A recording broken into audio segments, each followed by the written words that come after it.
Okay, I did in the indestructible truth the Hinayana, the practice and the result, and a lot of it talked about, like I started out talking about like vows that each person can take, and like when you enter like the Buddhist religion, you take this one vow saying that you're gonna give yourself to Buddha, and a couple of things I forgot, and they go on to say this in this one little line. It says, I mentioned it in my essay here, that it's like, if you break this vow, you're going to be haunted for the rest of your life about being turned away from yourself. And I was more or less just getting into this chapter until I read that line, mostly because that just spoke to me because of everything that I've kind of been through.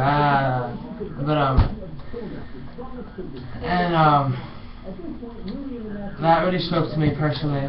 And then I went on to talk about Sheila, which are like different oaths you can take,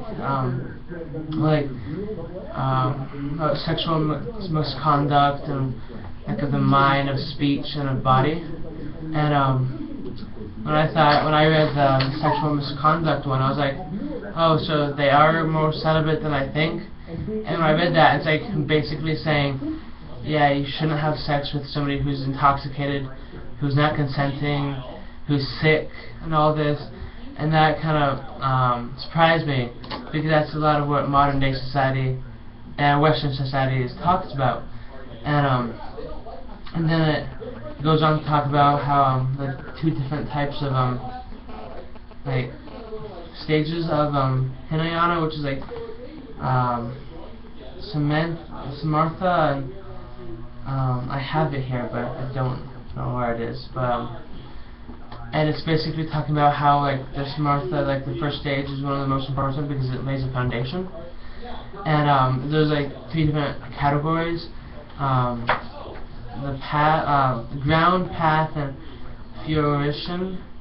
And I don't know how to pronounce that. I did like an hour ago, but it basically talks about that and meditation, about how in Hinayana you're meditating to settle your mind and focus it and clear it.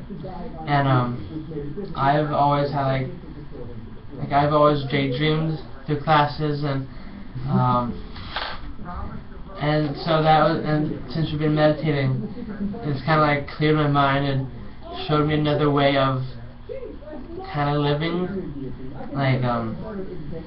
and so you can like focus your mind, and it's more like it gets control in Hinayana. And I was going to say something else, but I forgot about it. It's in here somewhere. I just lost it. But yeah, this chapter I was just kind of like, oh, Hinayana, that looks cool. And so I started reading this, and I'm not finished, and there's some other things I want to put in this. But yeah, this chapter really spoke out to me because of the line I said earlier about turning back on the vows are going to be turning on yourself. And so that just spoke to me because of everything that I've been through in the past 5 or 7 years. So cool. Yeah. And the other piece of the meditation might be the Vipassana? Yeah, Vipassana, that's it. Yeah. I have. Do you remember what that is? No. I read this chapter a while ago, okay. And then I was just kind of going back through last night and this morning just to kind of refresh myself. And I haven't really gotten that, so I really haven't been able to put it in exactly. Yeah, you'll get to it. And so there's still something like really important that I want to put in before I give it to you. Yeah, that's great. Reggie's lineage, Trungpa's lineage, it's the practice lineage. And I think it's interesting. What are the 3 yanas? Hinayana, Mahayana, Vajrayana, right? They kind of added in. Reggie talks about 2 others. No, like the like, so there are like 5, I think I have this right, and one of them is the ground yana. Because you can imagine in the Hinayana, if you're doing those meditations, but you're not in your body, you could be meditating on an imagination. You know what I'm saying? So a lot of what we've done has been body work to identify our attention in our bodies. You know, we've been talking about the last couple classes, feeling that energy.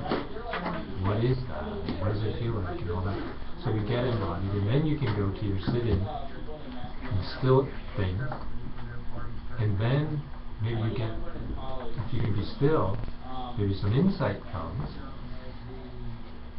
and that's kind of the narrow path. That's kind of Hinayana.